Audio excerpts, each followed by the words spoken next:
Can you imagine that? Wow.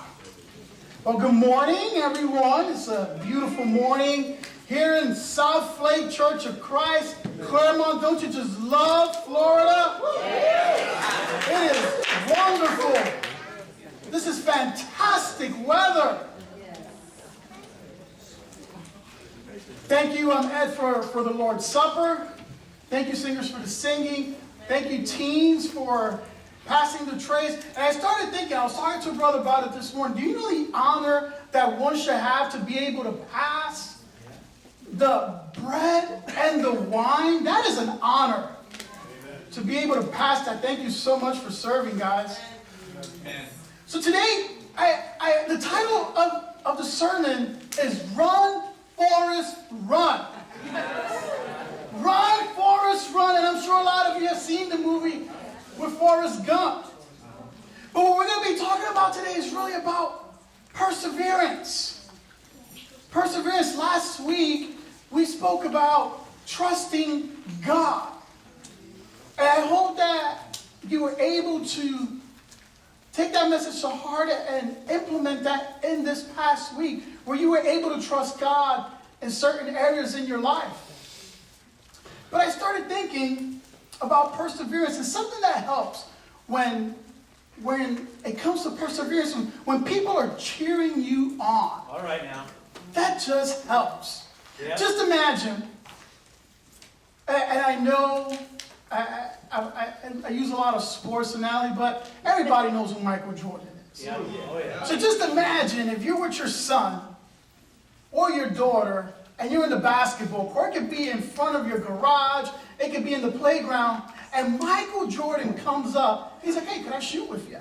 Wouldn't that be like, wow, to have part of the best player ever to come and shoot with me and my child? That is just awesome.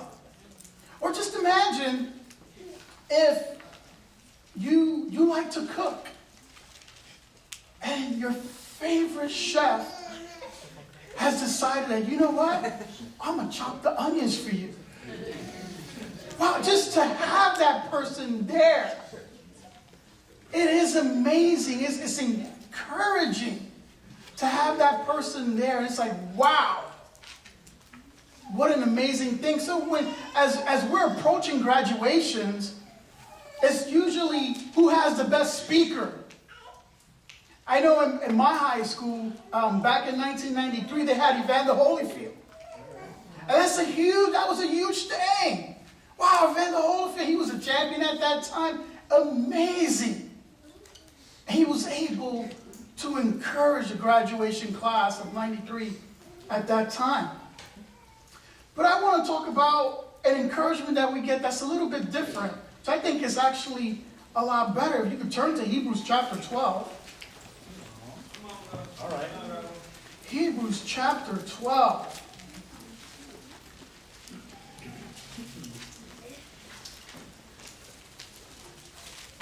And I'm going to be reading verses 1 and 2, but I'm just going to read verse 1 right now. And in Hebrews chapter 12, starting in verse 1, it says, therefore, since we are surrounded by such a great cloud of witnesses, let us throw off everything that hinders and the sin that so easily entangles, and let us run with perseverance the race marked out for us. So here it's talking about, it says, therefore. So as soon as you see therefore, it's telling you, you got to look at chapter 11.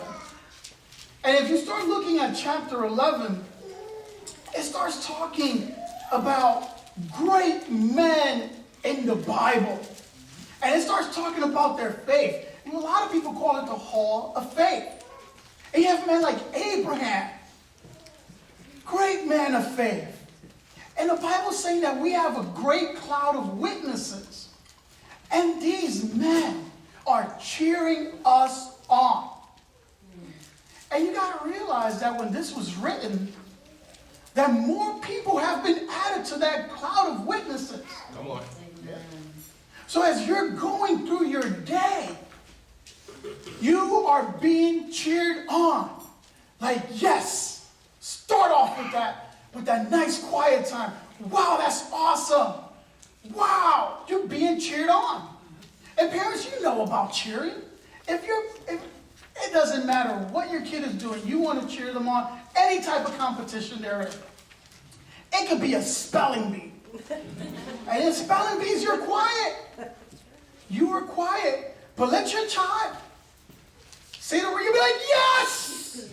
Yes! And you're there. And you want to cheer your child on. I have a 10-year-old. And my daughter likes to run. And she was in a track meet at her school. And I was there earlier. My wife wasn't able to get there on time. She, can you record it for me? I was like, sure, babe, I got it. I'll record it for you. So I bring out my phone. And she's running 100 meters. And I'm like this. And I'm recording it. But as soon as she started, I was like, go, girl! Go! Go, Anya! Go, go, go! You got this! That's Dad cheering her on! When you see the video, it didn't record anything of my daughter. All you can hear is just me saying, go, go, go, yes, go. But that's what they're doing in heaven for us. They're saying, go, go, don't stop. Don't stop, you got it. Don't give up, you got this. That's what they're saying. Hey, we did it. You can do it also. Don't stop. Amen. And that is like so exciting to know that you have Abraham cheering you. He's got the pom-poms. You can't go wrong with that. Oh my gosh. That is just so amazing to know that he is just fired up to see you go through your day. But are they encouraged by what they see?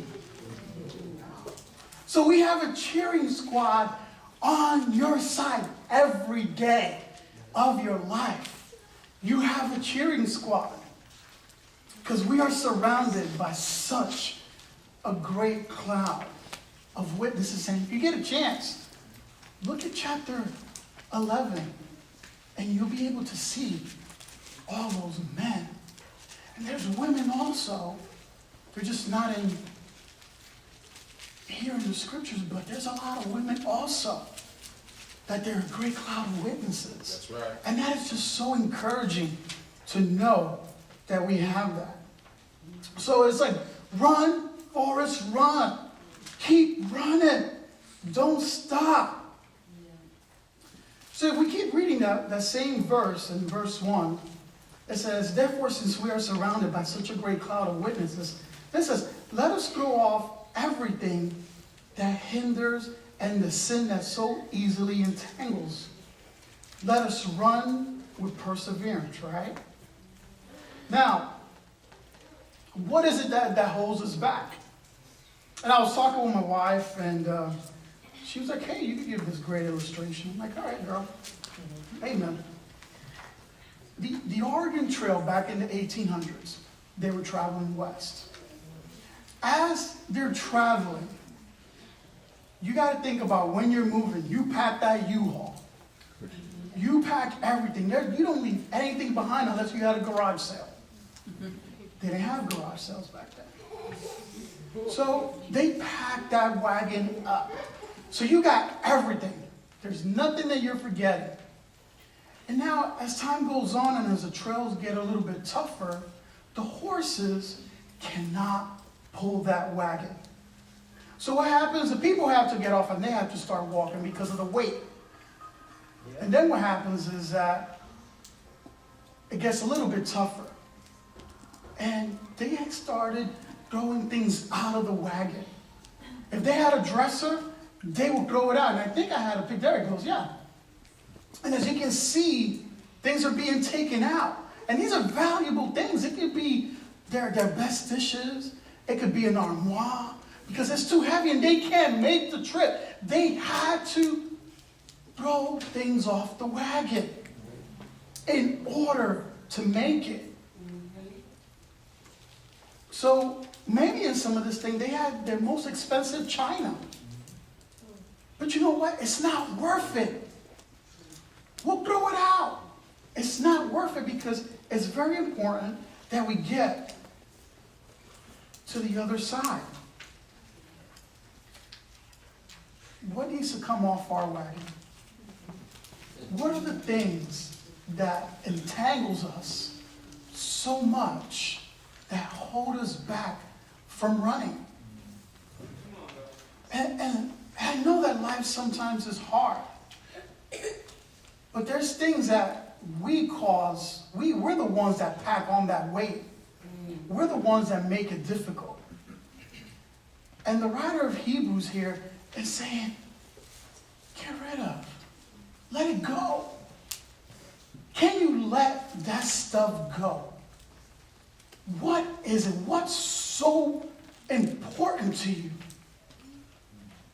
that you can't let it go and it is slowing you down? You see, when runners run, they have their best, they have the lightest shoes, they have the lightest clothing, so that they could get to their goal. So with us, what happens is when we let sin just rule our life, when we have sin that just dominates us, it slows us down. And you can see it sometimes when we walk into the church. Some of us can walk very slowly, and it's just heavy. It's just that pressure. You have that's holding you back. Can you let it go?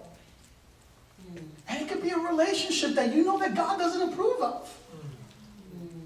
But I like that girl. I like that boy. But they're holding you back. They're holding you back to being your best for God. Can you let it go? What's so important? Don't you just want to be free? Yes. Don't you want to be able to walk and not worry? You want to be able to run and not feel those weights on you, those chains? It's like the song, break every chain. Just break them one by one. You can do it. Let go. And some of this stuff, it's unfortunate. It could be your job.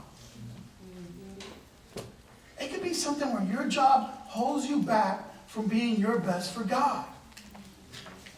Then it may be time to get a new job. Start searching.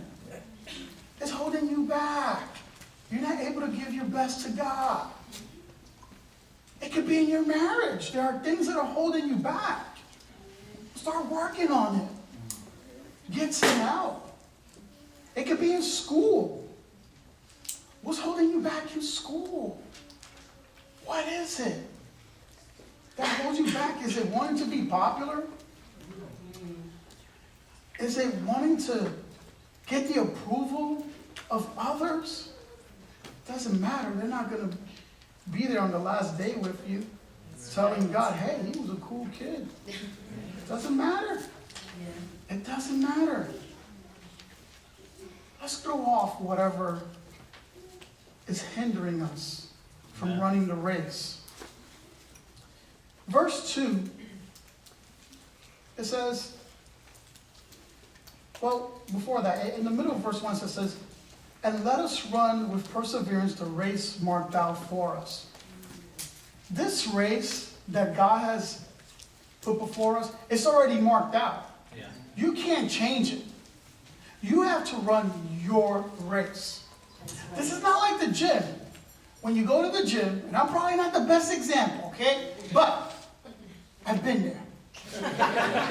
I know the machines. And you can customize your workout.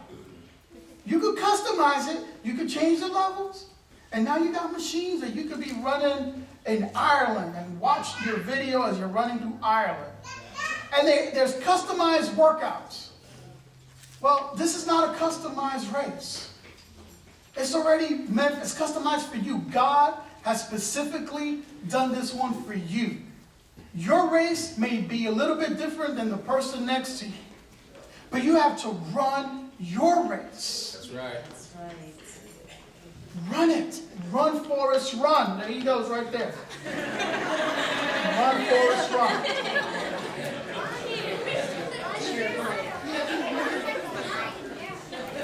Run with perseverance.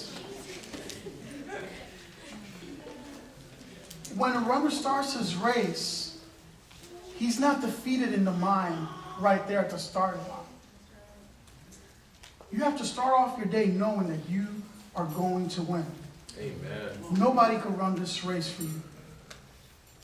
Now, when it comes to perseverance, I started thinking, like, man, you know what?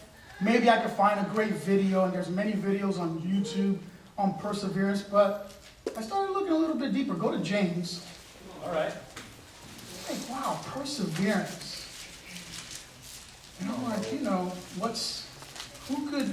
What's a great example of perseverance, and who can help us when it comes to perseverance? So in James, in chapter 1, starting in verse 2, it says, "Consider it pure joy, my brothers, whenever you face trials of many kinds, because you know that the testing of your faith develops perseverance. Perseverance must finish its work so that you may be mature and complete, not lacking anything."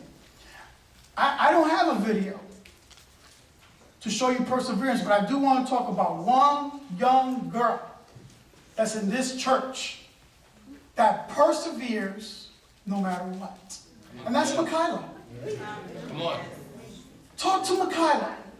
And you tell me that you have a better excuse. She fights, and fights every single day. That's right. She's no different than any one of us. Her dad was having breakfast. Mike and I were having breakfast together the other day. He was telling me about a spelling bee that she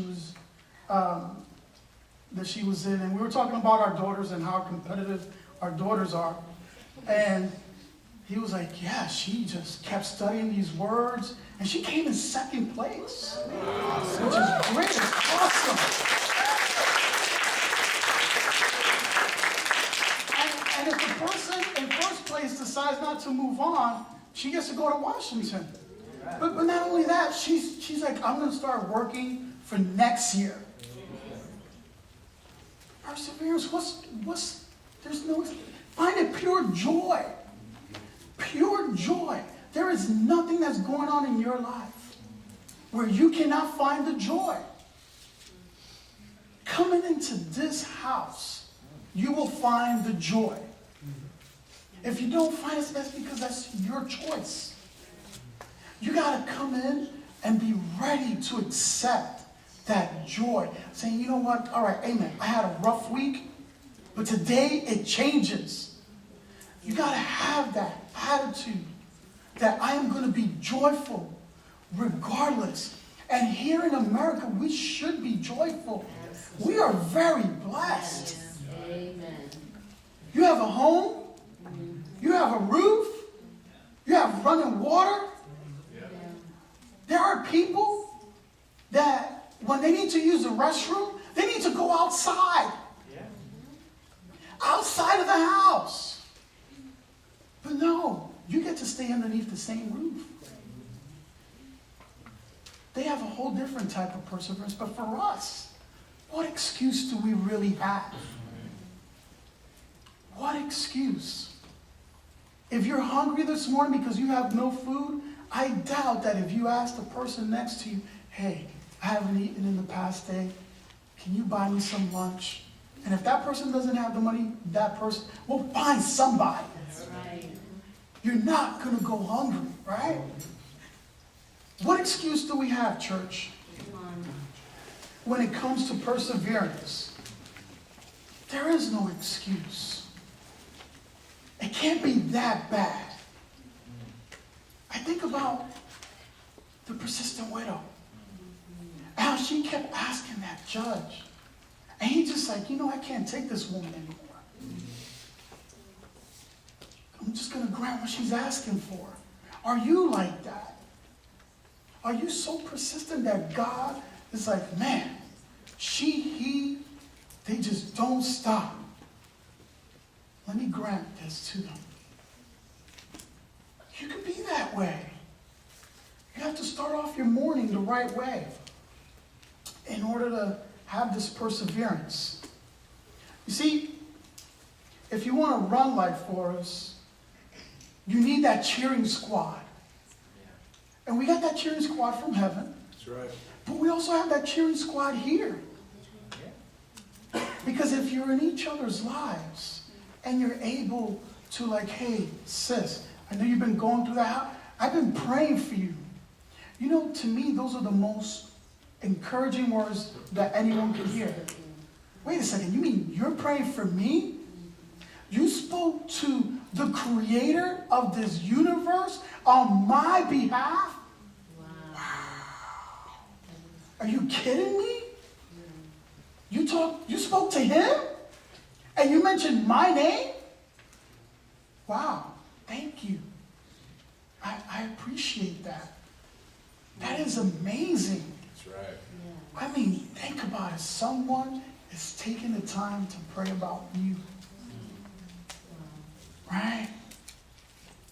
So when you get to heaven and God is there and you're about to hear those words, you know, well done, good and faithful servant, come on in. Before even all that, God might be like, I heard about you. You know?